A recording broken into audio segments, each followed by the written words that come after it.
કરી મંગળ કર્યો ગ્રંથ કરણ કો કા જાતે મિલે સાજ સન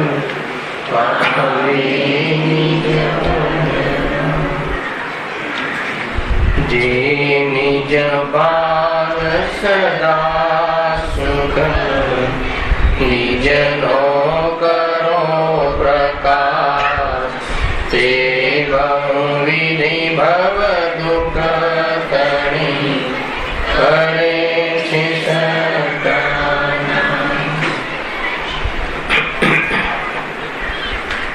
આત્મ રૂપયનું યાઈલ કે ભવસિંધુ તરો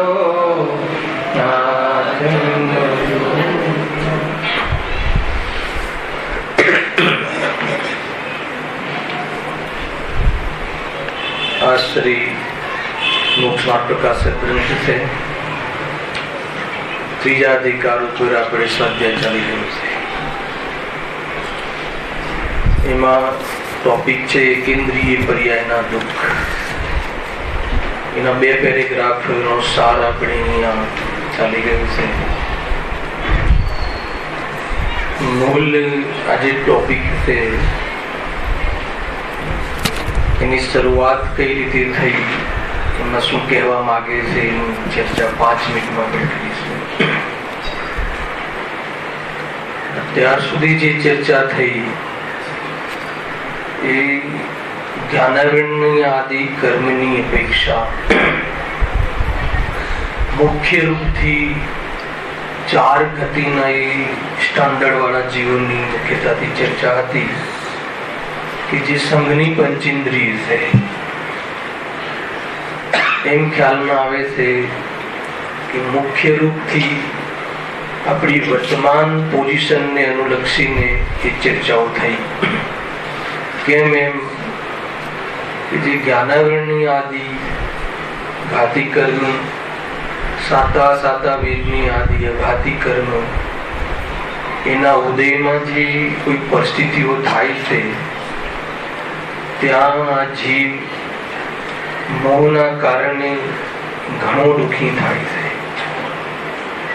અને દુઃખ દૂર કરવાના ઉપાયો જે પણ કંઈ આપણે બધા કરી રહ્યા છીએ એ બધા જૂઠા છે। એ ચર્ચા મુખ્ય રહી। જે પણ ઉદય છે જેને જ્ઞાનાવરણી કર્મના ઉદયમાં જ્ઞાન જેનું કોઈ ઓછો ઉગાડ છે, યાદ શક્તિ ઓછી છે એમ સમજી લો। साता साता वेदनी कर्मना उदय में बहार में सामग्री ना जे माप से ए पोजीशन में जे मोहना कारणे घणो आकुल व्याकुल थाय छे अने जे पण उपायो कर्या एने ज्ञान वधारवा अर्थे व्यायक में न डूब्यो। जे कई उपायो कर्या बधा खोटा कर्या अने एथी घणो दुखी थयो अने छेल्ले साचा उपायो कया छे एनी प्रेरणा पण पंडितजी आपणे आपी। त्यार पछी आज नवो टॉपिक हवे चालू थयो छे छेल्ला 1-2 व्याख्यानथी एनो जे दृष्टिकोण छे शुं छे समजવું જરૂરી છે કે આ સિવાય બી જીવે જે અનાદિકાલથી જે અનંતકાલ વીત્યો એમાં એકેન્દ્રિય આદિ પર્યાયને પ્રાપ્ત રહ્યો અને એમાં જીવ ઘણો દુઃખી થયો। એટલે હવે જે આ અવસર છે દુઃખ દૂર કરવા માટેનો બહુ કિંમતી અવસર છે, બહુ કિંમતી સમય છે, એને વેડફવા જેવો નથી। એ વાત અહીંયા આપણે ખાસ કરી। હવે ડાયરેક્ટ ટોપિક પર આવીએ તો એમાં पंडितजी अहींया एकेंद्रीय पहला लीधी। सौथी पहला एकेंद्रीय पर्यायनुं दुख। एमां सौथी पहला पंडितजीए ये बात सिद्ध करवी छे एमने के जीव जे संसार में रहे छे एमां घणो काळ સંસારમાં જેટલું પણ કાળ રહે છે, જે પણ કોઈ જીવ જેને તીર્થંકરો થઈ ગયા એ પણ જે સંસારમાં રહ્યા હતા એ જીવોએ પણ ને આપણે પણ ઘણો કાળ એકેન્દ્રિયમાં વિતાવ્યો છે. કાળનો બહુ ભાગ એમ લેવું છે. કેમ આ વાત ઉપર એમને વજન આપ્યું? સમજો કેમ આપ્યું? કે એકેન્દ્રિય પર્યાયમાં, એકેન્દ્રિયની જે પર્યાય છે એમાં જીવ મહા દુઃખી થાય છે. સાંભળી છે? સૌથી વધારે કોઈ જીવ દુઃખી હોય તો એકેન્દ્રિય જીવ મહા દુઃખી છે. અને મહાદુખી કેવી રીતે છે એનું વર્ણન 1.5 પેજમાં એમને કર્યું છે.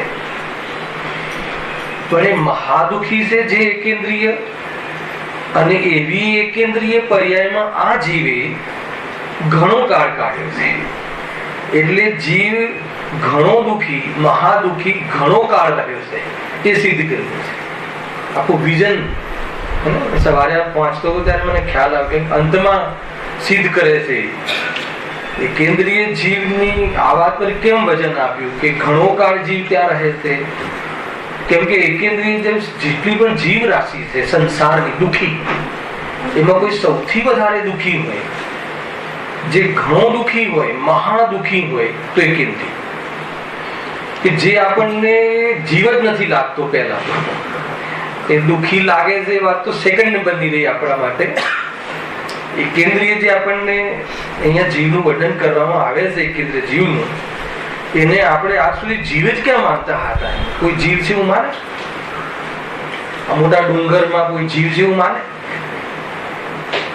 જલાશય મોટું હોય એમાં કેન્દ્રીય જીવ ભર્યા છે માને? ત્રસ જીવ નહીં જે આંખથી દેખાય છે, કીડા મકોડા, જંતુ, મચ્છર, એની વાત નથી, માછલી આદિની વાત નથી. એ જલ જેનું શરીર છે એવા કેન્દ્રીય. અગ્નિ આપણે પેટાવીએ, ગેસ ચૂલો, અને જે જ્વાલા આવે એમાં અસંખ્યાત અગ્નિ સ્કંદ છે, અને હર એક એમાં કણમાં એક જીવ છે. ખ્યાલ આવે? તીર્છા ખ્યાલમાં પંખો ફરે છે, વાયુ છે, એમાં જીવની હયાતી છે. બાદર સૂક્ષ્મની વાત નથી, આપણને લાગે. એટલે કહે છે કે આપણે તો પેલા જીવ છે કે નહીં એ નક્કી નથી થતું. આગળ ઘણી વાતો આવવા વાળી છે, આંખમાંથી પાણી આવી એવી વાત આવવા.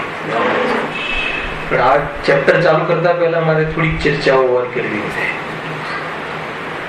અહીંયા કહે છે કે શું કામ આ વાત લીધી કે એકેન્દ્રિય જીવમાં, એકેન્દ્રિય પર્યાયમાં આ જીવે ઘણો કાળ વિતાવ્યો. એની સિદ્ધિ અહીંયા પંડિતજીએ શું કામ મુખ્ય રૂપથી કરી છે? કેમ કે એકેન્દ્રિય પર્યાયના જે પણ જીવો છે અને આપણે જે રહ્યા એકેન્દ્રિયમાં ઘણું અનંત દુઃખ છે, અનંત. એની અપેક્ષાએ તો ભલે અજ્ઞાની હોય, 2 ઇન્દ્રિય, 3 ઇન્દ્રિય, 4 ઇન્દ્રિય, 5 ઇન્દ્રિય, મનુષ્ય પ્યોર અજ્ઞાની, 7મી નરકનો જીવ, સાંભળજો, એની અપેક્ષાએ અજ્ઞાનીની વાત કરું છું, ઓછો દુઃખી છે.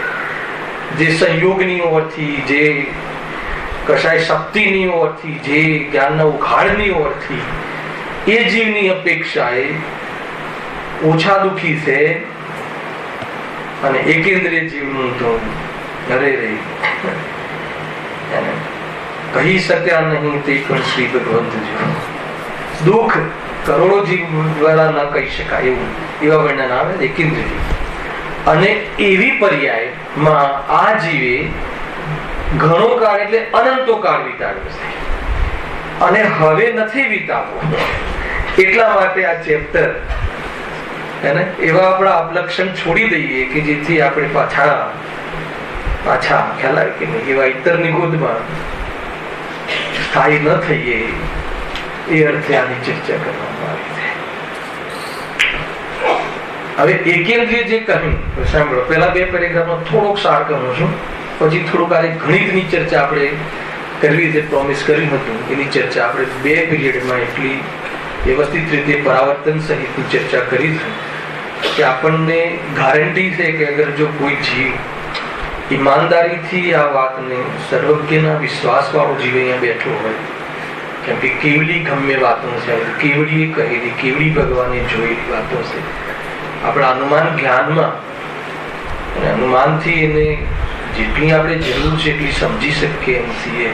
અને એમાં એવી ભાવ વાસના થાય કે આ જીવ આટલું બધું રખડ્યું છે અને આટલું બધું રખડ્યા પછી જે અલ્પમાં અલ્પ સ્થિતિ અને આયુ જેવી જેની છે એવા મનુષ્ય પર્યાયને આમ પ્રાપ્ત થયું છે કે જે પર્યાય મોક્ષ માટે જ્યારે બી જીવ મોક્ષ જશે ત્યારે આ પર્યાય થઈને જશે એવી પર્યાયને પ્રાપ્ત થયું છે. અને એ પર્યાયમાં હું વ્યર્થમાં, પરની નિંદામાં, વ્યર્થમાં, અનર્થમાં, હે પાપ પુણ્યના ખેલમાં, એના ફળની અંદર મોહિત થઈને આ જીવન વિતાવું છું, તો એને એ દિવસથી શરમ આવી જાય તો સમજી લેજો કે આ એને આ ટોપિક સમજાવે છે.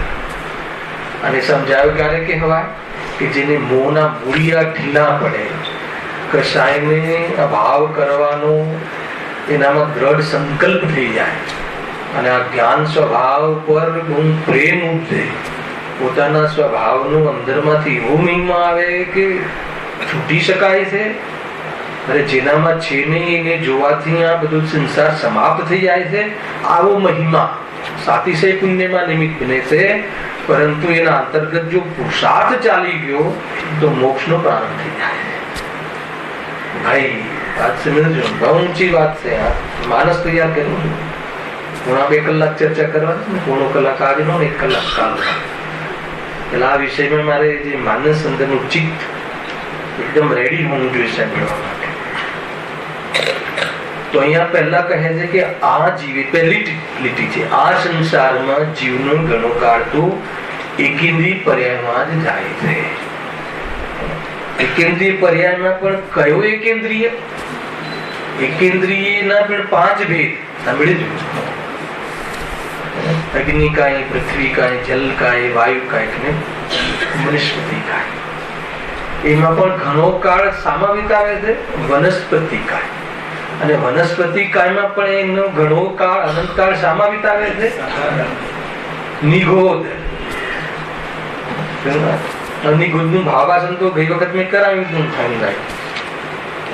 નિગોદ એટલે એવા અનંત જીવ, અનંત જીવો એવા છે જે કે જે એક જ ક્ષેત્રને પ્રાપ્ત, અને જેના આયુષ્ય અર્થાત જન્મ મરણ, ખોરાક, શ્વાસોશ્વાસ સમાન છે. અને શરીર બી સેપરેટ નથી મળતું એવા જીવ. આપણને સેપરેટ સીટ ના મળે, સેપરેટ રૂમ ના મળે. અહીંયા તો કહે છે એક શરીરના અનંત જીવ સ્વામી છે. એક શરીર જે અનંત જીવોને એક જ ક્ષેત્ર આપે એવા વાસને, એવા આવાસને નિગોદ કહે છે. અને એમાં રહેલા જીવો નિગોદિયા જીવો છે. જમીનમાં આવે છે કેટલી પરાધીનતા, કેટલી પરાધીનતા.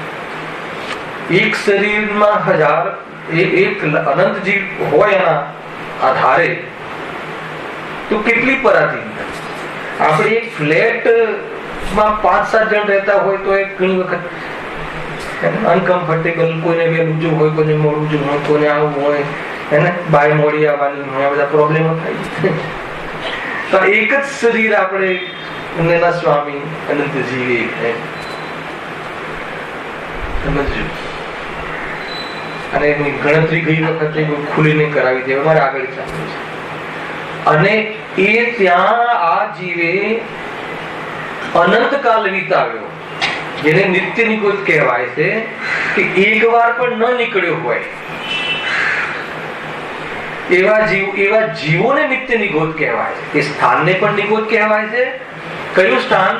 એ સ્થાન કે જેના આશ્રય અનંત જીવ રહેતા હોય અને એવા જીવો છે કે જેનો જન્મ મરણ સમાન હોય,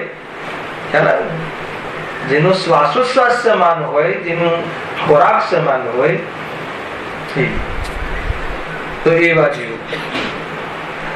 હવે ત્યાં કહે છે કે એવી એક સાધારણ વનસ્પતિમાં જે આલુ અને પ્યાજ ને મૂળો ને ગાજર ને જે પણ એ બધાના એક એક કણની આપણે ચર્ચા કરી હતી. એક કણમાં કેટલા, એક કણ 100 પર એક કણ આવે એમાં કેટલા જીવ, અનંત અનંત કહી શકાય.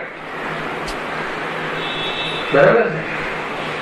તો એમાંથી એક વાર પણ નીકળ્યો નથી અને ત્યાં જ જન્મ મરણ કરે છે, નિત્ય ત્યાં જ જન્મ મરણ કરે છે, એવા જીવોને નિત્ય નિગોદ કહે. બરાબર છે? હવે એમાંથી કોઈ એક જીવ આગળ લખ્યું ને એવી રીતે નીકળ્યો, કેવી રીતે કે જેમ આગળ લખ્યું છે ભાર ભુંજાએ, ભાર ભુંજા જે ચણા શેકવા વાળો હોય ને, વાત કહી હતી, એમાં જે અગ્નિ મોટી પેટાવે ઉપર રેતીમાં ચણા શેકે, ખબર છે ધ્રુવ? રેતીમાં ચણા શેકે જે ભાઈઓ છે ને, ભાર ભુંજા કહેવાય ને, બરાબર ઠાંકીને એમાંથી કોઈ એકાદ ચણો, એનો પ્રયાસ શું રહે છે ભાર ભુંજાનો કે એક બી ચણો નીચે ના પડી જાય, એવી રીતે પ્રોટેક્ટ રાખીને પૂરી અગ્નિમાં રેતી ગરમ કરીને એમાં જે ચણા શેકે છે એ રીતે આ જીવ શેકાય છે એકેન્દ્રિયમાં. આગળ કેવી રીતે શેકાય છે એની ચર્ચા પછી કરીશું, પેલા આખી પરિસ્થિતિ સમજો. એમાંથી કોઈ એક ચણો તો પણ ઉડીને બહાર પડે છે, એવી રીતે આ જીવ એટલી ઓછા ચાન્સ માંથી આ જીવ બહાર નીકળે છે. અને કેટલું ફરી નહીં આવે છે પરાવર્તનના પકડમાં લેશું, શનિ રવિમાં પૂરો કરીશું એક્સ્ટ્રા ટાઈમ લઈને. પણ કારણ કે માણસ બનેલું રહેવું જોઈએ આ વિષયમાં, નહીં તો ગેપ પડી જાય તો આ બધું ફરીથી મારે લેવું પડે. ખ્યાલ એક ચણો આટલી રાશિમાંથી 608 જીવ 6 મહિના ને 8 સમયમાંથી નીકળે ને એટલા મોક્ષે જાય. અને મોક્ષે જવા વાળા જીવ મનુષ્યના જીવ હોય છે ને એ આપણે આ પ્રાપ્ત થઈ છે પર્યાય. અને ત્યાં આવતા આવતા તો એટલા પાપડ બન્યા છે કે તમને એમ લાગે કે ઘણી વાર તો એમ લાગે કલ્પના બહારની વાત છે, એવી લાગે આપણને વાત. સર્વજ્ઞ ભગવાન પણ ચર્ચા છે, પૂરા વિશ્વાસથી સાંભળ્યું છે. એકાદ ચણો બહાર નીકળે એ રીતે આ જીવ બહાર નીકળે. અને બહાર નીકળીને બધી વધારામાં વધારે નીકળે તો કેટલું નીકળે? સાધિક 2000 સાગર. સાધિક 2000 સાગર એ અનંત સાગરની સામે એના એકેન્દ્રિયનું આયુષ્ય જે હમણાં કહેશે કેટલું છે, એની સામે એ આયુષ્ય એ બહાર નીકળ્યો એ સમય કાંઈ નથી એમ સમજી લો. અને એક સાગરનું વર્ણન કરીશું તમને 2000 સાગરમાં આંખો ફાટી જશે કે આટલો કાળ માટે બહાર નીકળે છે. પણ જ્યાં 2000 સાગર મોટા લાગે છે તો એકેન્દ્રિયમાં કેટલા સાગર રહ્યો એની ચર્ચા તમે સાંભળશો ત્યારે એમ લાગશે કે આજ બધી એવું કોઈ ભાવ કે એવું કોઈ કાર્ય નથી કર્યું કે ફરીથી રખડવું પડે. એટલી જોરદાર ચર્ચા. વિરક્ત થવું જોઈએ ને ભાવોથી, એવા પરિણામોથી. તો કહે કે શું છે આખિરકાર તો પછી પુણ્યની રુચિથી નહીં. જુઓ, પુણ્યનો ઉદય અને પરિણામ શુભ, એને એનો મહિમા એટલો જ છે, એમાં કશાયની મનતા કામ કરે છે અને એમાં આત્મા તત્વનો વિચાર કરવાનો એ યોગ્ય કાળ, બસ એટલો શ્રેય છે. પણ એ સ્વભાવમાં જ ફસાઈ જાય તો વાત ગઈ. એ હાલ નથી લેવું આપણે આ બાજુ દિશા ખોલવી. જોડે જોડે થોડુંક ધ્યાન પણ કરવું છે. કેટલો કાળ રહે છે? 2000 સાધિક 2000 સાગર માટેથી એ જીવ નીકળે છે. બરાબર, એટલો ખ્યાલ આવે. તો એ કાળ પણ એની સામે કાંઈ નથી. અને એમાં બી 2000 સાગરમાં આજે મનુષ્ય પર્યાય તો 2000 સાગરમાં આવતી જ નથી, સઅધિકમાં આવે છે ને. સઅધિકમાં 2000 સાગર તો નરક, તિર્યન છે, દેવગતિ, એ 3 ગતિ ખાઈ જાય છે એટલો સમય તો. અને એ બી તો પાછો પૂરી જે મર્યાદા પૂરી કરવા વાળા જીવો કેટલા? સઅધિક 2000 સાગર જે પૂરેપૂરું પૂરી કરવા વાળા જીવો કેટલા? અરે ખાલી એ નિગોદના સાધારણ વનસ્પતિ જે એક આત્મા એક શરીર જેનું મતલબ છે એમાંથી નીકળીને એ જલ કાયિક, પૃથ્વી કાયિક, જેનું એક શરીરનો એક સ્વામી, એમાં આવી જાય તો વ્યવહાર રાશિમાં આવી જાય. ખ્યાલ આવે? જેની સાથે તો આપણે થોડો ઘણો વ્યવહાર કરીએ છીએ, બહારના લોકમાં વ્યવહાર દેખાય છે ને વ્યવહાર રાશિ કહે, વ્યવહાર રાશિમાં આવી. અને વળી પાછું એટલું ફરીને કઈ પૂરી મુદત પૂરી કરે અને કોઈ થોડી મુદતમાં પાછો આવી જાય. અને જે પાછો ક્યાં જાય? નિયમથી ક્યાં જાય? એ પૂરી કરી લે અને પાછો ક્યાં જાય? એ નિગોદ. અને એ જે પાછો આવ્યો બહાર નીકળીને એક જ શરીર જેનું સ્વામી છે એવા આનંદ જીવની ગણતરીમાં એને ઈતર નિગોદ કહેવાય છે. સમજમાં આવી કે ના?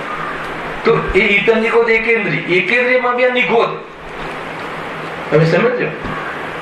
તો હવે અહીં આગળ કહે છે પંડિતજી કે આ રીતે એકેન્દ્રિય સમયનો તો ઘણો કાળ છે. એકેન્દ્રિય પર્યાયમાં જે અનંતો કાળ વિતાવ્યો એ અનંતો કેટલો, અને આ ચર્ચા શું કામ કરેલી છે એ યાદ રાખજો. વિઝન શું કામ કરી છે, કેમ પાછળ પડી ગયા છે પંડિતજી અહીંયા કે એકેન્દ્રિયમાં અનંતો કાળ વિતાવ્યો? કેમ કે એકેન્દ્રિય પર્યાયને જે પ્રાપ્ત જીવ છે એ વિશ્વની તમામ સંસાર રાશિમાં અનંત દુઃખી કોઈ જીવ હોય તો એકેન્દ્રિય છે, સૌથી વધારે દુઃખી. અને એ પર્યાયમાં કોણે આ જીવે અનંત કાળ વિતાવ્યો છે પૂરા અત્યાર સુધીના ટોટલ સમયમાં. અને હવે સમ્યક દર્શન કરી લે તો પરાવર્તન અટકી જાય છે, હજી એનો અનંતો કાળ નથી સિદ્ધ થતો. એની બી ચર્ચા થોડીક જરીક કરીશું, આવશે આગળ.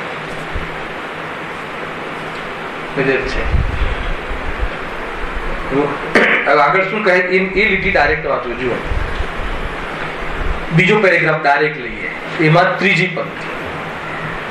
એકેન્દ્રીય પર્યાયમાં ઉત્કૃષ્ટ રહેવાનો કાળ કેટલો છે? અસંખ્યાત પૂતગલ પરાવર્તન માત્ર. માત્ર શબ્દ લખ્યો છે, અસંખ્યાત પૂતગલ પરાવર્તન માત્ર છે. હવે તમને આ પૂતગલ પરાવર્તન શું છે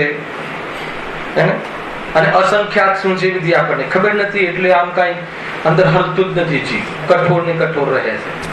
હવે થોડીક પ્રયાસ કર્યો છે પંડિતજી, અસંખ્યાત પૂતગલ પરાવર્તન. પેલા એટલું યાદ રાખજો બુદ્ધિમાં કે આ જીવે એકેન્દ્રિયમાં ઘણો કાળ વિતાવ્યો છે, અને એકેન્દ્રિય જીવનો ઉત્કૃષ્ટ કાળ કેટલો, એકેન્દ્રિયમાં રહેવાનો જીવનો ઉત્કૃષ્ટ કાળ કેટલો? અસંખ્યાત પૂતગલ પરાવર્તન માત્ર. તો અસંખ્યાત પૂતગલ પરાવર્તન માત્ર એ કેટલો સમય થયો? તો એનું ભાવાસન કરવા માટે આગળ એક લીટી લખી છે. અસંખ્યાતમાંથી એક પૂતગલ પરાવર્તન લઈએ, આપણે એક પૂતગલ પરાવર્તન લઈએ, ચિંતા નહીં કરતા, બધી જ ખબર પડશે ધીરે ધીરે. ભાવનો ઉપયોગ સૂક્ષ્મ રાખજો. અસંખ્યાતમાંથી એક પૂતગલ પરાવર્તન આપણે સમજવા માટે લઈએ તો એક પહેલા એક પૂતગલ પરાવર્તનનો સમય તો લેવો જોઈએ. હું એમ કહું કે 24 કલાક, આજે 24 કલાક આ કામ કર્યું, પણ 24 કલાકનું ભાવાસન ના હોય તો પહેલા 1 કલાક સમજાવીએ કે 1 કલાક એટલે કેટલો કાલ. 1 કલાક એટલે જો આટલો કાલ થાય તો 24 કલાક એટલે કેટલો કાલ તું ગણી લેજે. તો ખાલી 1 કલાકનો કાલ સમજવા માટે એ પ્રયાસ કરીએ ને કે 1 કલાકમાં 60 મિનિટ આવે ને 1 મિનિટમાં 60 સેકન્ડ આવે ને એમ કરીને એને ભાવાસન કરીએ એટલે 1 કલાકમાં જો આટલો કાળ હોય તો 24 કલાકમાં કેટલો કાળ તું દુઃખી થયો એ આપણે ઉદાહરણથી આપણે ભાવાસન માટે ઉદાહરણ લીધું. બરાબર? એવી રીતે એકેન્દ્રિયનો ઉત્કૃષ્ટ કાળ અસંખ્યાત પૂતગલ પરાવર્તન છે. પંડિતજી એટલી લીટી કહીને છોડી દીધી. પછી એમને સમજાવવું છે કે અસંખ્યાત પૂતગલ પરાવર્તન એટલે કેટલો કાળ? તો કે તને એક પૂતગલ પરાવર્તનનો કાળ હું તને કહું છું. પહેલા એના પરથી તું એક પૂતગલ પરાવર્તનનો કાળ એટલો હોય તો ગુણ્યા અસંખ્યાત પૂતગલ પરાવર્તન કરી લેજે, એટલે પછી તને બરાબર ખબર પડી જશે કે કેન્દ્રિયમાં હું કેટલો દુઃખી રહ્યો, કેટલા કાળ દુઃખી રહ્યો. દુઃખી તો અનંત રહ્યો, પણ કેટલા કાળ રહ્યો? એકેન્દ્રિયમાં જીવ અનંત દુઃખી, પણ કેટલો કાળ રહ્યો? હે ને? આંખમાં પાણી આવી જાય. અનંત કાળ રહ્યો છે, અનંત કાળ સિદ્ધિ કરશે. એક પૂતગલ પરાવર્તનનું માપ. એ પૂતગલ પરાવર્તન કાળ, એ પૂતગલ પરાવર્તન અસંખ્યાતમાંથી એક લઈએ તો પૂતગલ પરાવર્તનનો કાળ એટલો બધો લાંબો છે, કેટલો બધો લાંબો છે કે જેના અનંતના ભાગમાં પણ અનંતા સાગર હોય છે. એટલે શું કહ્યું? એક પૂતગલ પરાવર્તન લઈએ એના અનંત ભાગ કરી નાખો. અનંત ભાગ કરી નાખો, એમાંથી એક ભાગ ઉઠાવો તો એક ભાગ ઉઠાવીએ તો મેં કેટલો કાળ રહે છે? અનંત સાગર રહે છે. હવે અનંત સાગર કહીએ એટલે એને તો સાગરનું જ ભાવાસન ના હોય, એટલે એને સમજ ન આવે કે અનંત સાગર એક પૂતગલ પરાવર્તનના અનંતનો ભાગ લઈએ, નાનામાં નાનો ભાગ લઈએ, એક પૂતગલ પરાવર્તનનો છેલ્લો ભાગ લઈએ, છેલ્લું યુનિટ લઈએ તો એ યુનિટમાં અગર કાલ જોવામાં આવે તો એમાં અનંત સાગર હોય છે. અનંત સાગર જે હોય છે તો પેલા એક સાગરનું માપ બતાવો, પછી અમે અનંત સાગર કરીશું.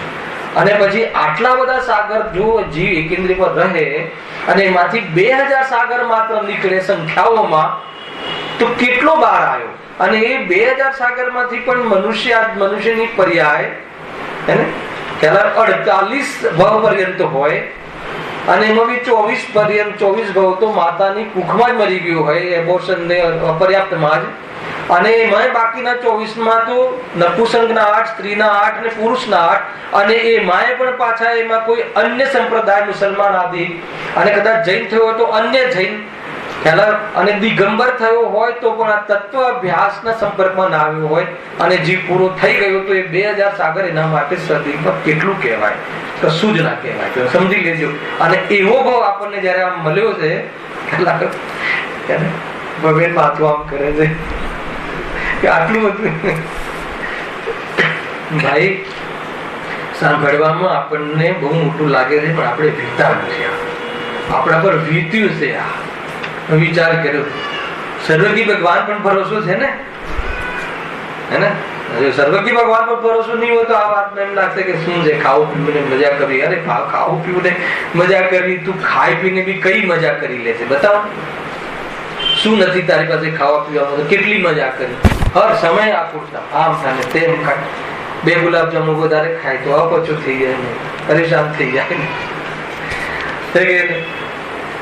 એવી એક દિવસે મેં બતાવ, કઈ આમ નિરાકુલ હોય, ચેનથી બેઠો હોય, શાંતિથી બેઠો હોય, વિતરાગી દશા સિવાય રાતનો પીરિયડ આપણો એક માત્ર પંચ પરમેષ્ઠી નવકાંતમાં વિરાજમાન એક પદ સિવાય સુખની દશા બીજી અન્ય નથી. યાદ રાખજો, આજે શનિવાર છે ને પાછળ, એ સિવાય કોઈ બી દશા સુખની નથી, કોઈ બી દશા. એ રીતે સમજો. ક્યાં આવે તો એટલા માટે હવે સાગરની ચર્ચા આપણે કરવી પડશે. અને સાગરમાં કેટલો કાલ હોય છે, સાગરમાં કેટલો કાલ હોય છે એની ચર્ચા અત્યારે હું કરીશ. કેમ એમ કરીશ?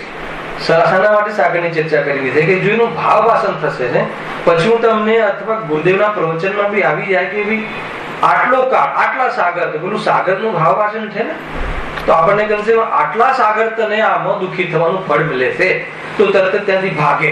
શાનાથી ભાગે? એ ભાવોથી ભાગીને ક્યાં જાય? સ્વરૂપમાં જાય તો ભાગ્ય કહેવાય. ધ્યાન રાખજો. એને તો ખૂટો તો છોડવાનો નથી. ખૂટો છોડે તો ભાગી ભાગીને ક્યાં જઈશ? અને એટલું ભાગ્યો છે ને હું પરાવર્તનમાં બતાવીશ. અને આજે ચાન્સ મળે તો આજે નહીં તો કાલે આવી જશે પરાવર્તન. શું હોય છે પરાવર્તન? તો એ પૂતગલ પરાવર્તન જે કહે ને, 5 પ્રકારના પરાવર્તન છે, એની ચર્ચા હું આગળ કરીશ. અત્યારે સાગરની ચર્ચા હું તમને થોડીક અહીંયા કરું છું. થોડીક ચર્ચા તો મેં કહી હતી, પણ સ્ટેપ બાય સ્ટેપ થોડી ચર્ચા કરું. સાગર કોને કહેવાય? બરાબર સાંભળજો. થોડીક સંખ્યાની વાતો આવશે, થોડીક ગણિતની વાત આવશે, થોડીક કાળના લંબાઈની વાત આવશે. તો સૌથી પહેલા આપણે પૂર્વાંગથી સ્ટાર્ટ કરીએ છીએ. સમજાયું છે, 15 મિનિટમાં વિશે ખ્યાલ આવ્યો છે. પૂર્વાંગ કોને કહે છે? પહેલા તો એના સૌથી પહેલા વર્ષ કોને કહે છે, જે આપણને ખબર છે. વર્ષમાં કેટલા દિવસ આવે ધ્રુવ? એક વર્ષના દિવસો કેટલું? નથી ભણાવ્યું સ્કૂલમાં? હું અહીંયા ભણાવું, ચિંતા નહીં કર. આત્મામાં ગુણ કેટલા એ બી અહીંયા ભણાવીશ ને વર્ષમાં દિવસ કેટલા એ બી ભણાવીશ. બધી જ વાત. એક વર્ષના દિવસ કેટલા? 360 કહે છે ને. હિન્દી તારીખ ને હિન્દી તિથિની અપેક્ષા 360, અને અંગ્રેજી તારીખની અપેક્ષા 365, 5.5 જેવું થાય છે. 365, બરાબર? 365 એક વર્ષ. તો પૂર્વાંગ કોને કહેવાય? આવા જે એક વર્ષ છે ને એને 84 લાખ વડે ગુણો એટલે 84 લાખ વર્ષ થાય એટલો કાળ થાય, એટલે એક પૂર્વાંગ થઈ. એટલો ખ્યાલ? પૂર્વાંગ, પૂર્વ નહીં. એક પૂર્વાંગ કોને કહેવાય? 84 લાખ વર્ષની જે મર્યાદા છે, સમય જેટલો થાય એટલો સમયને એક પૂર્વાંગ કહે છે. પૂર્વ કોને કહે છે?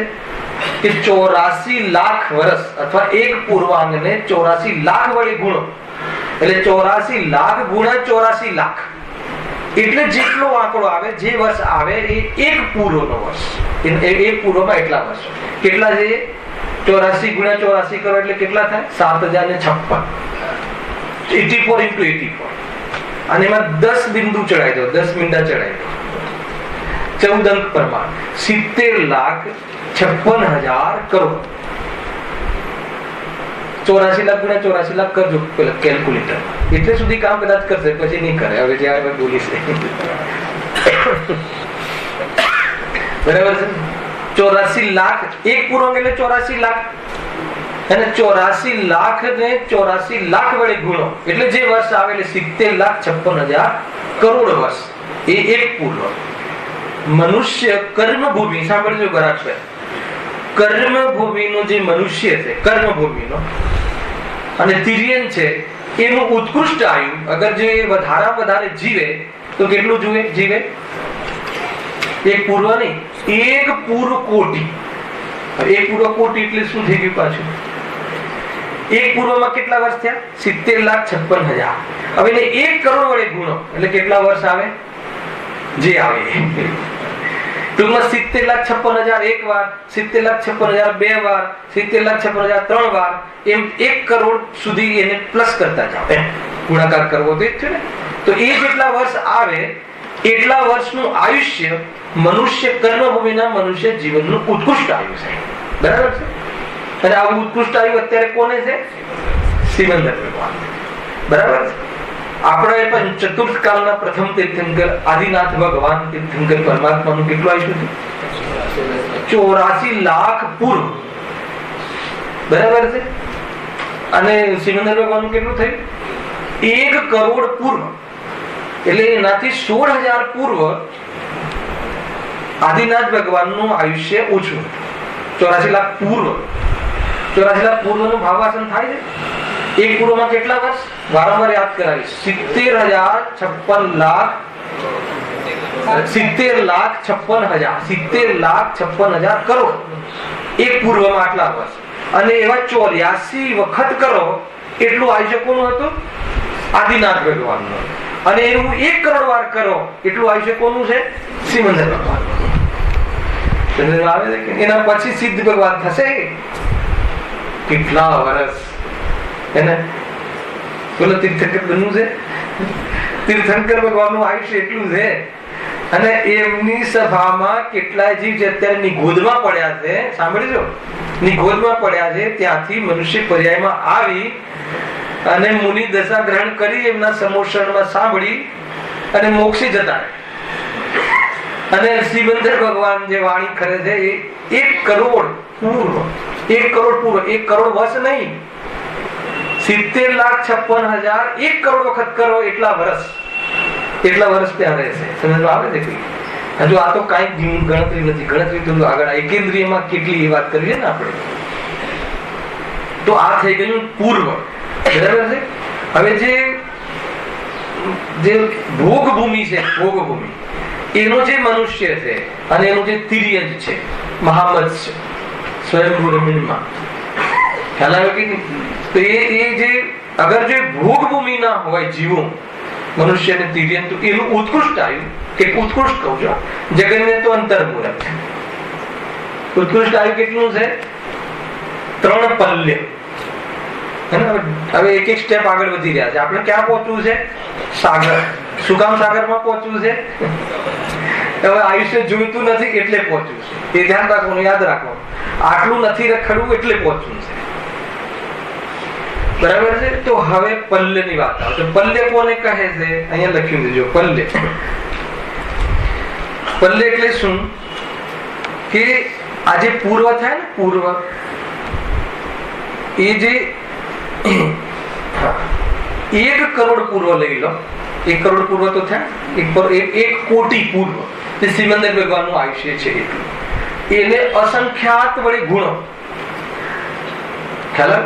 હવે જે પલ્ય છે ને, પલ્ય 3 પ્રકારના હોય. સાંભળજો, કઈ વાંધો નહીં. કશી ખબર નથી પડતી એમ શબ્દને સાંભળજો. એને થોડાક શબ્દથી બી પરિચિત થશું ને. પલ્ય 3 પ્રકારના હોય છે. વ્યવહાર પલ્ય, ઉદ્ધાર પલ્ય અને અધા પલ્ય. આ પલ્ય એક રાશિ છે, સમયની રાશિ છે, સંખ્યાની રાશિ છે. જેમ કરોડ, 10 કરોડ, અરબ, ખરબ, એમાં રાશિ છે. બહુ મોટી રાશિ. કેટલી રાશિ છે આપણે લઈએ છીએ. ખાલી તમે પેલા એનું બારનું સ્ટ્રક્ચર સમજો કે જે વ્યવહાર પલ્યથી અસંખ્યાત મોટો કામ, મોટી સંખ્યા ઉધાર પલ્યની છે. ઉધાર પલ્યથી અસંખ્યાત ગણી વધારે સંખ્યા અધા પલ્યની છે. એટલું ખ્યાલ આવે? એને આમાં બોર્ડ જોઈએ, પણ હું તમને વારંવાર કહીશ એટલે યાદ રહી જશે. અધા પલ્ય થઈ ગયું. હવે જે પલ્ય કહ્યું એ એક પલ્યની કેટલી સંખ્યા, એક પલ્યમાં કેટલા વર્ષ આવે, કેટલો વર્ષ જાય ત્યારે એક પલ્ય કાલ પૂરો થાય, કેટલી સંખ્યા આવે ત્યારે એક પલ્ય થાય. બે લઈ લો, કાલ પૂરો અને સમય અને સંખ્યા બે માં. તો કહે છે કે એક પલ્યમાં એટલો સમય છે કે 1 કરોડ વર્ષ, 1 કરોડ પૂર્વ, 1 કરોડ પૂર્વ, 1 કરોડ પૂર્વ કોનું આયુષ્ય છે? શ્રીમંત ભગવાન. એને અસંખ્યાત વડે ગુણો. હવે અસંખ્યાત એટલે અનગિનત છે, અનંત નહીં અને સંખ્યાત નહીં. તમે એટલું સમજો. હા, એને અસંખ્યાત વડે ગુણો અને જેટલો કાળ આવે એ એક પલ્યનો અસંખ્યાતનો ભાગ આવે. એક પલ્ય. હવે એ સમયને તમે અસંખ્યાત વડે ગુણો એટલે એક પલ્ય થાય છે. હવે મારે બતાવવું છે કે જો ભાવાસન કરવું હોય તો એ જે એક પલ્ય છે ને એ એક પલ્યમાં કેટલા સમય થાય એ હજુ આપણે લઈએ છીએ. હવે સાગર કોને કહેવાય છે? તો એ લખ્યું છે કે જે 10 કરોડ 10 કોડા કોડી. અને આવા જે પલ્ય થાય ને, પલ્યની રાશિ ખ્યાલ આવી? આવા પલ્ય 10 કોડા કોડી થાય. 10 કોડા કોડી એટલે કેટલા? 10 કરોડ ને 1 કરોડ વડે ગુણો. 10 ગુણ્યા 10 નહીં, 10 કોડા કોડી 10 કરોડ ને 1 કરોડ વડે ગુણો એટલે 10 કરોડ 1 કરોડ જેટલા જમા કરો એટલા પલ્ય. ખ્યાલ આવ્યો કે નહીં? એટલા વર્ષ નહીં, એટલા પલ્ય. અને પલ્ય કોને કહ્યું? પહેલા એનું ભાવાસન કરીએ, પછી પાછા સાગર પર આવીએ છીએ.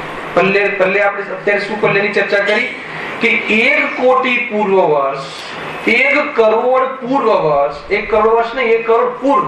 પ્રફુલભાઈ હે ને હું આવે છે 1 કરોડ પૂર્વ. 1 કરોડ પૂર્વમાં કેટલા? 70,56,000 વર્ષ. એને 1 કરોડ વખત કરો એટલે 1 કરોડ પૂર્વ થાય. એને અસંખ્યાત વડે ગુણીએ અને જે રાશિ આવે એ કેટલી આવે? પલ્યનો અસંખ્યાતનો ભાગ આવે. અને એને તમે અસંખ્યાત વડે ગુણો ત્યારે શું આવે? એક પલ્ય. એ કયું પલ્ય? એ વ્યવહાર પલ્ય. જો સાંભળીએ છીએ. અને આવા પલ્ય જે છે ને એ પલ્યથી અસંખ્યાત ગુણો અને ઉધાર પલ્ય એ સંખ્યાત, એનાથી અસંખ્યાત ગણો અધા પલ્ય.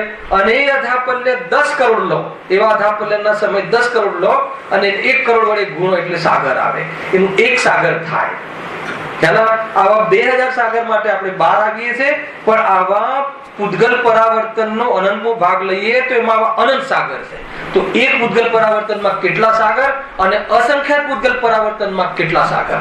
એટલે એક ઇન્દ્રિયમાં કેટલો કાળ આ જીવે વિતાયો કે જે એક ઇન્દ્રિયમાં મહાદુખી છે. સમજમાં આવે છે કે નહીં? આખું વાત પકડજો તમે. હવે મારે પલ્યનું થોડું ભાવાસન કરાવવું છે. પલ્ય જે વ્યવહાર પલ્ય કોને કહે છે સાંભળજો પ્રભુ. આનંદ આવશે. શાનો આનંદ આવશે? હવે આપણે આનાથી બચી જવાના છે એનો આનંદ. આમાં રખડ્યાનો આનંદ નહીં, આ સમજાઈ ગયું એનો આનંદ નહીં. આટલો બધો કાળ અને અનંત દુખી થવાનો અવસર મારે હવે નથી રહ્યો. કેમ? એક શબ્દમાં કેમ હોય તો ગુરુદેવ મળ્યા. ગુરુદેવ મળ્યા એટલે શું? કે જેમને આપણે એવી જગ્યાએ જતું રહેવું જોઈએ કે આવું આયુષ્ય જ ના આવે એવો સ્થાન બતાવ્યું. કયું? શુદ્ધાત્મા. અને દરરોજ તમને ખ્યાલ આવે છે જયારે ગુરુદેવનું પ્રવચન ચાલુ થાય જેમાં 50-100 વખત તો આવી જાય ભગવાન આત્મા, તો એ આત્મા બતાવ્યો છે આ બધા દુઃખોથી આટલા કાળ માટે અનંત દુઃખી થવાના અવસરો મટાડવાનું સ્થાન, મટાડવાનો આધાર, મટાડવાનું કારણ બતાવ્યું છે. તો એ કેવો ઉપકાર આવે મહેન્દ્રભાઈ, વિચાર કરજો. તમને જો આનું ભાવાસન થાય ને તો ખ્યાલ આવે. કોના પર ઉપકાર આવે? ઉપકાર આવ્યો ક્યારે કહેવાય? શુદ્ધાત્મા ગમે તો ઉપકાર આવ્યો કહેવાય, એ સિવાય નહીં. જીતુભાઈ આવે છે બહુ ઊંચી ગોઠવણ છે. આ એક સમજો જે વાત અહીંયા કહી છે. પલ્ય જે પલ્યનું આપણે પહેલા સમજીએ. પલ્ય કોને કહેવાય? પલ્ય એટલે પલ્યનો અર્થ થાય છે ખાડો. બધાને ખબર હશે પણ એમ તમે અહીંયા સ્વરૂપ સમજો. આમાં છે અમારી પાસે જે છે ને બુક છે. કઈ બુક છે ખબર તમને? પંચ પરાવર્તન અર્થાત સંસાર પરિભ્રમણ. આ કિશનચંદજી જૈન અલવરના એક વિદ્વાને લખી છે. અને આ કોણ છે વિદ્વાન ખબર છે? દિગંબર જૈન કે શ્વેતંબર જૈન કે સ્થાનકવાસી જૈનમાંથી નથી આવ્યો આ ભાઈ, અન્ય મતીમાંથી આવેલા ભાઈ છે, અન્ય જૈન, બીજી કોઈ ખ્યાલ આવે. અને આવીને જયારે દિગંબર જૈન ધર્મ એટલો પસંદ પડ્યો અને જેમાં કર્ણાન યોગના વિષયમાં માસ્ટરી કરી અને સંસાર પરિભ્રમણની બુક લખી છે. આ બુક મેં 3 થી 4 વાર વાંચી છે. આમ લાગે ના જયારે વાંચીએ ત્યારે એમ લાગે ક્યાં ફસાયા છે આપણે. અને બીજી વાત એ આવે કે આ ફસાવામાંથી નીકળવાનો માર્ગ મળ્યો છે, જલ્દીથી જલ્દી એને ત્વરાથી એને ગ્રહણ કરવું જોઈએ. પણ તમને આ બુક હવે જેટલી અહીંયા હું તમને કહીશ ને બધી વાત, પછી આ બુક તમે વાંચી શકશો. એ પહેલા વાત નહીં પલ્લે પડે, કારણ કે એમાં ઘણા શબ્દો એવા આવે છે ને કે જે સમજમાં નહીં આવે. અને થોડો ઘણો એનો જે સ્વરૂપ છે હું અહીંયા કહી દઈશ. હવે હવાર પલ્લેમાં આમાં એક લખ્યું છે કે પલ્લે એટલે શું? ખાડો. હવે કેટલો ખાડો લેવાનો? 1 યોજન, હે ને? 1 યોજનના વ્યાસ વાળો, ઊંડો, લાંબો, પહોળો જોઈ લેજો, બરાબર? એક યોજનમાં કેટલા કોષ? 4 કોષ, બરાબર છે? મહાયોજન લેજો આમાં તો. હવે એ ડીપમાં નથી પડવું, એ ધનાંગુલનું એમાં નથી પડવું, કેમ કે એમાં જરૂર પણ નથી. તમે આટલું સમજો. તમને સમજવું હોય તો સ્પેશિયલ મળે મને, આપણે એની ચર્ચા કરીશું. હાલ આપણે કેટલું સમજવું છે એ તમે સમજો. હવે એની અંદર અહીંયા એમ કહ્યું કે જે ભોગભૂમિના જે ઘેટા હોય ને, ભોગભૂમિના ઘેટા, ઘેટું તો ખ્યાલ છે શું કહેવાય ઇંગ્લિશમાં? એના જે વાળ હોય ને 7 મહિનાનું ઘેટું, 7 મહિનાનું, એટલો મુલાયમ હોય છે. તો એમાં લખ્યું છે કે જે કર્મભૂમિનું ઘેટું હોય ને, એનું જે જન્મેલું, તમે લો તત્નું જન્મેલું, એનો જે વાળનો ઉપરનો ભાગ લો ને, તો એનાથી પણ 4069 ભાગે બારીક હોય છે. એવા માપ કાઢેલા. કયા ઘેટાનો વાટી વાત છે? ભૂભૂમિના. એટલો મુલાયમ ને બારીક હોય છે. તો એ ઘેટાના વાળના એટલા ટુકડા કરો કે જે છેલ્લો ટુકડો રહે એવા ટુકડા વડે આ ખાડાને ભરો. સાંભળજો, શું કરો? આને ભરો. કેટલો ભરો? ઠસો ભરો. અને કેટલો ભરો એમાં વર્ણન આપ્યું છે. હું ખાલી ભાવ કહી દઉં છું કે એમાં ચક્રવર્તીની જે સેના હોય ને, એ ખાડા પરથી પસાર કરવામાં આવે ને, પછી એમાં એક વાળ પણ ન સમાઈ શકે એટલો ઠસોઠસ ભરાઈ જાય. એવું બધું લખ્યું છે આમાં. તો એમાં જે વાળની સંખ્યા આવી ને, એ 14 અંક પ્રમાણ, 14 અંક ને 45 અંક પ્રમાણ કંઈક લખ્યું છે. 45 અંક પ્રમાણ સંખ્યા કઈ છે? હવે સંખ્યામાં પણ નથી પૂરું, પણ આમાં લખ્યું છે કેટલી આવે. 45 અંક પ્રમાણ એ વાળની સંખ્યા. એને વ્યવહાર પલ્લે સંખ્યા કહેવાય છે. પણ વ્યવહાર પલ્લે જે કહ્યું ને, વ્યવહાર પલ્લેનો કાળ કેટલો હોય છે? હવે એમાંથી એક વાળ કાઢવાનો, એક ટુકડો, પછી 100 વર્ષ જવા દેવાના, પછી બીજો ટુકડો કાઢવાનો, પછી 100 વર્ષ જવા દેવાના, પછી ત્રીજો ટુકડો કાઢવાનો. હવે એ આખો ખાડો ખતમ થઈ જાય, 100 વર્ષે એક ટુકડો કાઢી અને ખતમ થઈ જાય, અને જેટલો કાળ જાય એ કાળ કેટલો કાળ છે? વ્યવહાર પલ્લે. અને એમને અસંખ્યાત વડે ગુણીએ તો કેટલો કાળ થાય છે? એને અસંખ્યાત વડે ગુણીએ તો કેટલો કાળ થાય? અસંખ્યાત ઉધાર પલ્લે. એને અસંખ્યાત વડે ગુણીએ તો કેટલો કાળ થાય? અધા પલ્લે. અને આવા જે પલ્લે છે એવા 10 કરોડ લો, 10 કરોડ પલ્લે જમા કરો એ કાળ, અથવા એ સંખ્યા કાળ જમા કરો અને એને 1 કરોડ વડે ગુણો, અને જે સંખ્યા આવે, જેટલો કાળ આવે એટલો કાળ 1 સાગર.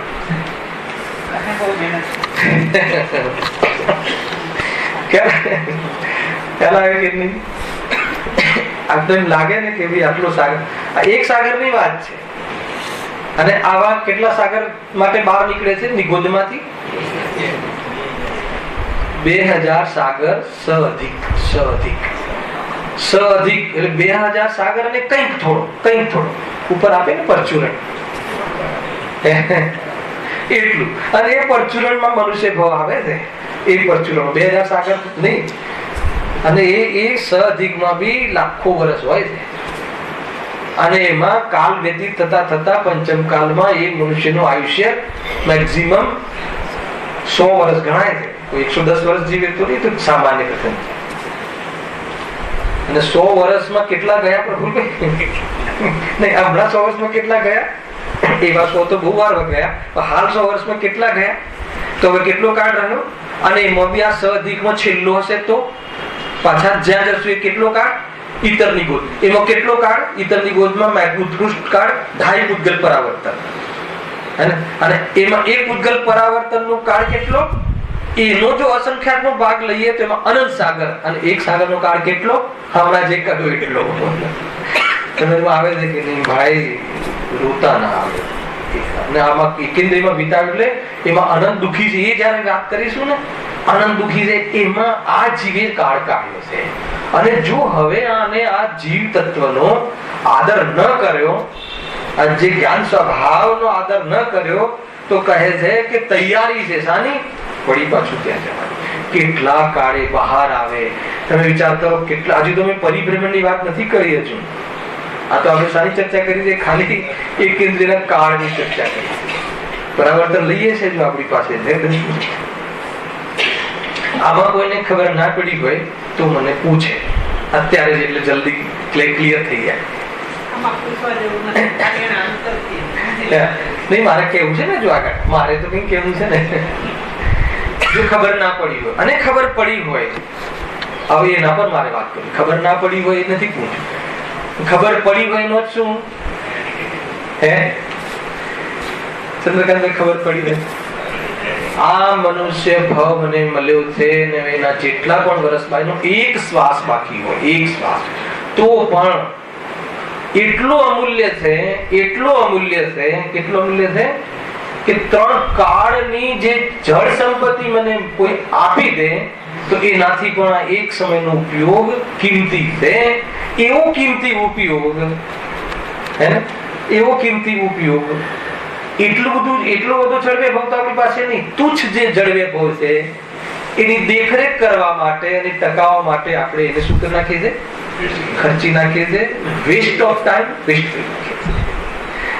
બહુ જોરદાર છે ભાઈ ગોવિંદભાઈ. આપણે ઓફિસમાં બેઠા હોઈએ અને એ વખતે 2-5 કરોડનો ઓર્ડર આવે અને 2-5 કરોડમાં 100% પ્રોફિટ થતો હોય, અને એ અહીંયા કહે છે કે વેસ્ટ ઓફ ટાઈમ.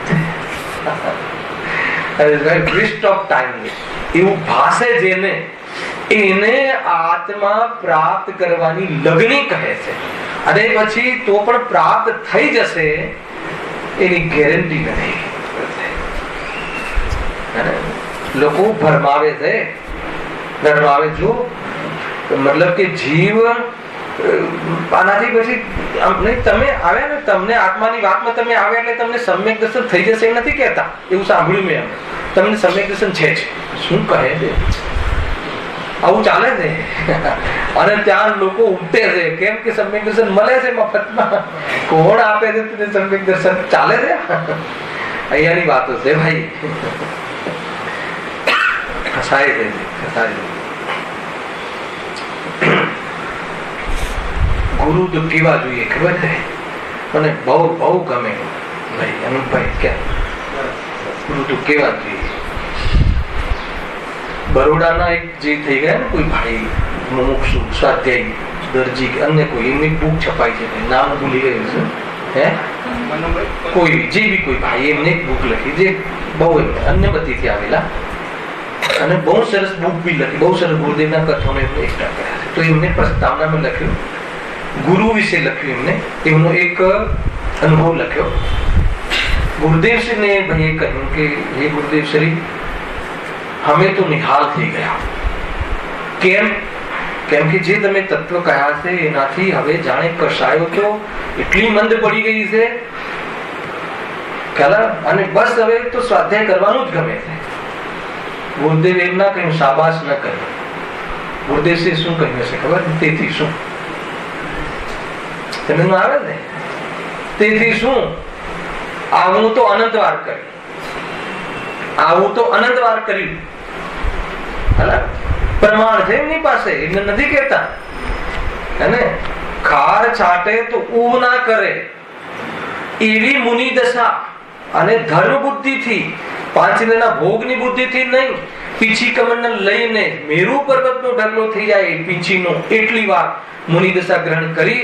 પણ મેં મુનિદશા ગ્રહણ કરી, મેં આ છોડ્યું, એટલા ભાવના કારણે આ જીવ મોક્ષનો પ્રારંભ ના કરી શક્યો. તેથી શું સમજમાં આવે ને કોઈ વાત? અને તમે કોઈ જીવને જો એમ તો કહી શકો, પરિણામની વાત નથી કે ભાઈ માર્ગ આ સાચો છે, તમને આત્મા ગમે છે, તમને આત્માની વાત ગમે છે, અને આ રાગ છોડવાનો તમારો પ્રોગ્રામ છે, તો કલ્યાણ અવશ્ય થશે. પણ ચિંતા નહીં કરો, તમને થઈ જ ગયું છે એમ કરીને ભ્રમ પેદા નહીં કરાવતા. સંતુષ્ટ થવાની આમે આદત છે. અને એના પછી એ જીવ જે પંચેન્દ્રિયના ભોગ અને જે જળ વૈભવ છે, જેમાં અને અંતર લેશું આપણે, એમાં જે હિંસાના જે દોષ આવે છે, એકેન્દ્રિય જે આપણે જે રાજ કરીએ છીએ ને દુનિયા પર, એકેન્દ્રિયને જે આશ્રય કરીને, અને પછી એ જે સ્વચ્છંદ જીવન જીવે છે અને સમ્યક દર્શનનો દાવો કરે છે અને ગુરુદેવનું નામ બદનામ કરે છે. આવે છે ભાઈ એમ છે નહીં ભાઈ. તમને એમ લાગતું છે કે ના તમને આટલા બધા ભેદ પ્રભેદ ખબર પડી જાય તો અરે તેથી શું, એ કોઈ લક્ષણ છે આત્માથી નું? ખ્યાલ આવે કે નહીં? કદાચ સ્વાધ્યાયી જીવનું લક્ષણ કહો તો કહો, પણ આત્માનું લક્ષણ છે? આત્માનું લક્ષણ નથી. સ્વાધ્યાયમાં ધારણા જ્ઞાનમાં ક્લેરિટી હોવી એ આત્માથીનું લક્ષણ હોતો હો, પણ આત્માનું લક્ષણ નથી. આત્માનું લક્ષણ તો જ્ઞાન દર્શન છે. આત્માનું લક્ષણ તો આનંદનો ભોગ કરવો એવું છે. જ્ઞાનાનંદ સ્વભાવી ભગવાન આત્મા. આનંદ કેટલો આવ્યો એ કે પેલા આટલું વર્ણન કરીને આનંદ કેટલો આવ્યો એટલે મેં પૂછ્યું કોને ખબર પડી? ખ્યાલ આવે મહેન્દ્ર? એ બતાવું મારે. કોને ખબર પડી? આટલી ખબર પડી. શું ખબર પડી? હવે મારે ભટકવું નથી એવી અંદરમાં મને સંકલ્પ થઈ ગયો. સમજો તો થોડી ખબર પડી છે. આટલી વાત ખબર પડે બહુ મોટી વાત છે. એટલે દુનિયાની જે પણ જે પોઝિશનમાં ઉભા હોય રાજેશભાઈ, તમને વાહ વાહ કરતું હોય મંડળ તમારું અહીંયાનું, અને તમને બહારમાં પોસાતા હોય, તમારું રૂઆબ ચાલતું હોય, તમે એક આંખ કરો ને બહારમાં કામ થતું હોય, કહે છે કે કોઈ દમ નથી, કોઈ દમ નથી. એ પોઝિશન સુખની પોઝિશન નથી. ભ્રમ કરી અને તું સંતુષ્ટ થઈ જઈશ. પછી એના પછી ધર્મ ક્ષેત્રની લો, બહુ સરસ બોલતા આવડે છે, બાલની ખાલ કાઢીને તત્વ કહે છે, જોરદાર ભક્તિમય થઈને આત્માની વાત કહે છે. સુખની દશા નથી. સુખની દશા કઈ છે? નિર્વિકલ્પ, નિર્વચન. આખી વાત જ જુદી છે. નિર્વિકારી વિતરાગી દશા એ સુખની દશા. બોલવું પડે છે ને, બોલવામાં ઉપયોગ લાગે છે ને, તો કશાય આવી ગઈ છે બોલવાની, એટલે પૂર્તિ માટે બોલવાનો ભાવ લાગે કોઈને. અરિહંત ને ઈચ્છા નથી. એનાથી નીચેના તમામ છદ્મસ જીવો જે પ્રવચન કરતા હોય એ જીવને જઈને પૂછજો કે શું કરો છો? કે આ કશાય બોલવાની આવી છે ને બરદાસ્ત નથી થતી એટલે હું જોડાયો છું. પ્રવચન કરે છે એમ ન કહે. સ્વરૂપમાં રહેવા વાળો જીવ દુનિયાના પ્રશંસનીય કાર્યનો પણ એને પ્રભાવ નથી. દુનિયામાં વાહ વાહ કહે, અને વ્યવહારથી શાસ્ત્રમાં પણ લખ્યું હોય કે જો તને કોઈ રાગ બાકી હોય, ભાઈ અગર જો તને રાગ બાકી હોય અને કદાચ જો રાગને આવવું હોય તો તત્વ જ્ઞાનની પ્રભાવના આવે, એનો રાગ આવે તો આવે. એના સિવાય એને પંચેન્દ્રિયના ભોગોમાં કોઈનો વિકાસ થાય અને એની ભાષા જીભથી, આ સરસ્વતીથી એક શબ્દ ન નીકળે એવું જીવન કોનું હોય છે? આત્માનું નહીં, આત્માથી